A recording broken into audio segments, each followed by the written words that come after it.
Moving Average dan MACD.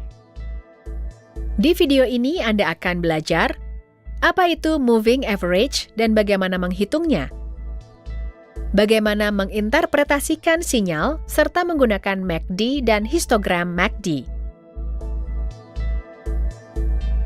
Moving Average adalah indikator mengikuti tren yang membantu aksi harga menyaring kebisingan. Ia tidak memprediksi pasar masa depan, namun mengikuti pasar. Moving average biasanya digunakan untuk mengidentifikasi arah tren dan mendefinisikan level support dan resistance potensial. Ia bisa dilihat sebagai garis tren melengkung. Untuk menghitung MA 3 hari, kita harus menambahkan harga penutupan dari 3 hari terakhir dan membaginya dengan 3. Di contoh, kita tambahkan harga penutupan 3 hari terakhir. 20 tambah 19 tambah 18 dibagi 3, kita dapat 19. Di hari berikutnya, lagi-lagi kita akan menggunakan harga penutupan 3 hari terakhir. 19 tambah 18 tambah 17, lalu dibagi dengan 3, kita dapat 18. Keesokan harinya moving average mencapai 17 dan seterusnya. Dengan menggambar titik-titik ini di grafik, kita dapat melihat bagaimana nilai rata-rata mengikuti harga. Untuk menghitung moving average 5 hari, kita akan merata-rata harga penutupan 5 hari terakhir. Jadi pada hari kelima, moving average kita akan berada di 18, hari ke-6 di 17, dan hari ke-7 di 16,2. Jika kita menggambar keduanya di grafik, kita dapat melihat bahwa yang lebih dekat dengan harga dan lebih sensitif terhadap pergerakan harga selalu merupakan moving average yang lebih pendek. Elemen yang penting adalah jumlah periode waktu yang digunakan dalam menghitung rata-rata.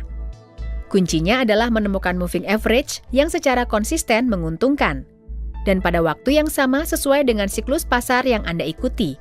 Misalnya, trader jangka pendek menggunakan periode rata-rata 5 hingga 25. Trader jangka medium menggunakan periode rata-rata 26 hingga 49. Dan trader jangka panjang menggunakan periode rata-rata 50 hingga 200.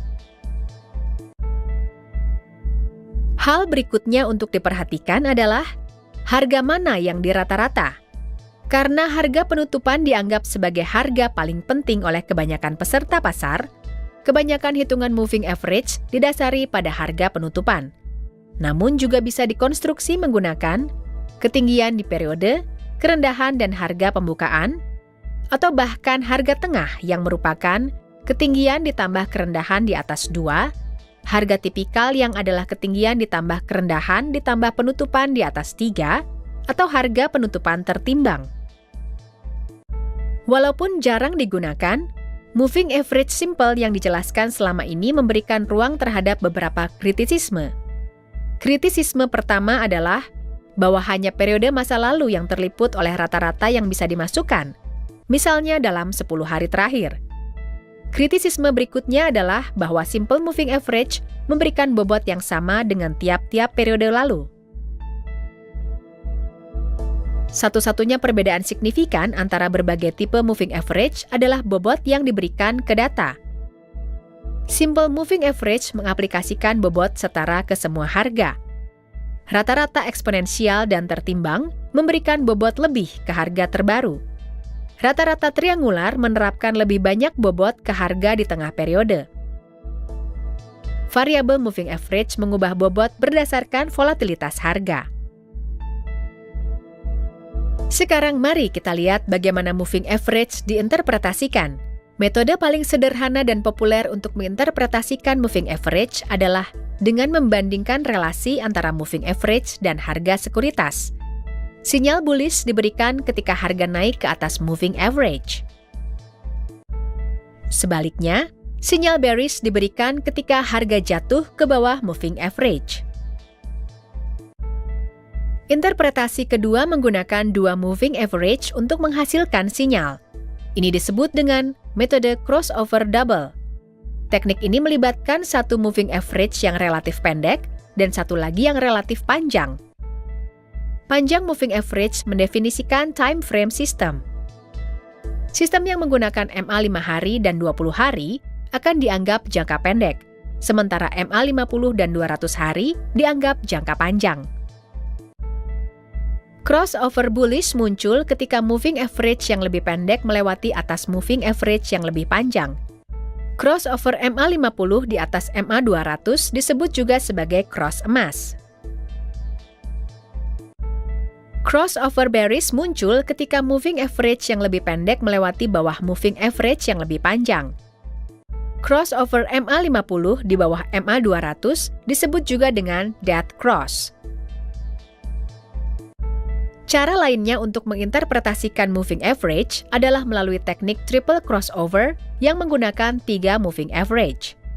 Moving average ketiga membantu menghindari sinyal salah yang ditemui di teknik crossover double.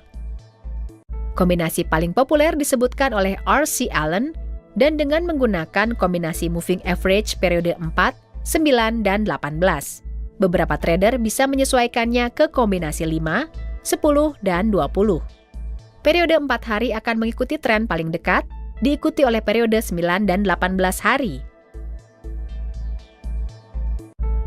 Untuk sinyal beli, rata-rata 5 hari harus di atas 10 hari, dan 10 di atas 20 hari. Namun, jika yang 10 hari telah memberikan sinyal beli dengan melewati rata-rata 20 hari, 5 hari di bawah 10 hari, sinyal tidak valid. Entry akan diaktifkan hanya jika cross 5 hari di atas rata-rata 10 hari, sementara rata-rata 10 hari masih di atas rata-rata 20 hari. Untuk sinyal jual, rata-rata 5 hari harus di bawah 10 hari, dan 10 hari di bawah 20 hari. Jika 10 hari baru saja memberikan sinyal jual dengan melewati bawah rata-rata 20 hari, tetapi 5 hari ada di atas rata-rata 10 hari, sinyal tidak valid. Entry akan diaktifkan hanya jika cross 5 hari di bawah rata-rata 10 hari, sementara rata-rata 10 hari masih di bawah rata-rata 20 hari. Moving average ribbon dibangun dengan menggabungkan 8 atau lebih moving average, menangkap berbagai siklus waktu yang berbeda. Kombinasi yang populer adalah dengan menggunakan 4 rata-rata jangka pendek. Rata-rata pergerakan eksponensial periode 4, 7, 11, dan 16, dan 4 rata-rata jangka panjang, rata-rata pergerakan eksponensial 25, 30, 35, dan 40. Kelompok rata-rata jangka pendek mewakili pandangan trader jangka pendek tentang pasar. Sementara kelompok rata-rata jangka panjang mewakili pandangan trader jangka panjang tentang pasar. Moving average berfungsi sebagai indikator tren yang sangat baik, bekerja sangat baik ketika pasar sedang tren. Namun dalam rentang tertentu, hentikan penggunaannya karena banyak sinyal palsu yang dikenal sebagai whipsaw. Mari kita diskusikan sekarang divergensi-konvergensi moving average, juga dikenal sebagai MACD. Dikembangkan oleh Gerald Apple pada akhir tahun 70-an, MACD dianggap sebagai salah satu alat matematika terbaik. Ini adalah indikator hibrida yang dapat digunakan sebagai indikator yang mengikuti tren atau bahkan momentum dan menawarkan yang terbaik dari keduanya. MACD terdiri dari 2 plot yang dihitung sebagai berikut. Garis MACD yang merupakan perbedaan antara EMA periode 12 dan EMA periode 26. Ketika EMA periode 12 berada di bawah EMA periode 26 dan perbedaannya adalah 100, MACD akan berada di negatif 100. Ketika 12 sedang melintasi di atas EMA 26, MACD akan melintasi garis 0 dari wilayah negatif ke positif. Dan ketika angka 12 berada di atas 26 dan perbedaan harganya adalah 100, MACD akan berada di angka positif 100. Jadi, ketika periode 12 melintasi di bawah periode 26, MACD melintasi garis 0 menuju ke wilayah negatif. Plot kedua adalah garis sinyal, yang merupakan rata-rata pergerakan eksponensial periode 9 dari garis MACD. Interpretasi pertama adalah center line crossover, yang mengacu pada garis MACD versus garis 0 dan digunakan untuk arah tren. Garis tengah silang bullish terjadi ketika MACD bergerak di atas garis 0 untuk berubah positif. Sementara crossover bearish centerline terjadi ketika MACD bergerak di bawah garis 0 untuk berubah negatif. Interpretasi lain adalah sinyal garis crossover yang mengacu pada MACD versus garis sinyal dan digunakan untuk potensi koreksi harga. Sebuah crossover bullish terjadi ketika MACD muncul dan melintas di atas garis sinyal, mengantisipasi potensi penembusan di atas garis pusat. Sementara crossover bearish terjadi ketika MACD berbalik turun dan menyilang di bawah garis sinyal. Menggunakan MACD, Thomas Asprey mengembangkan histogram MACD pada tahun 1986. Ia mengukur jarak antara MACD dan garis sinyal. Karena MACD menggunakan moving average yang ketinggalan harga, histogram MACD dapat mengingatkan para pengguna chart garis silang untuk sinyal yang dekat dengan MACD. Tren sinyal histogram berubah dengan baik sebelum sinyal MACD normal, tetapi kurang dapat diandalkan. Histogram MACD dihitung sebagai berikut. Garis MACD, garis sinyal. Histogram MACD 0 saat MACD sedang melintasi garis sinyal. Ketika MACD melintas di bawah garis sinyal, histogram MACD bergerak di bawah 0. Dan ketika MACD melintas di atas garis sinyal, histogram MACD akan berada di atas 0. Ini disebut sebagai histogram MACD karena bukan disajikan sebagai garis, namun ditampilkan sebagai bar horizontal yang dikenal dalam statistik sebagai histogram. MACD histogram mengantisipasi crossover garis sinyal dalam MACD.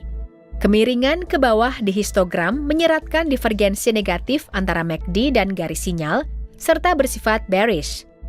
Kemiringan ke atas dalam histogram menyeratkan divergensi positif antara MACD dan sinyalnya dan bersifat bullish.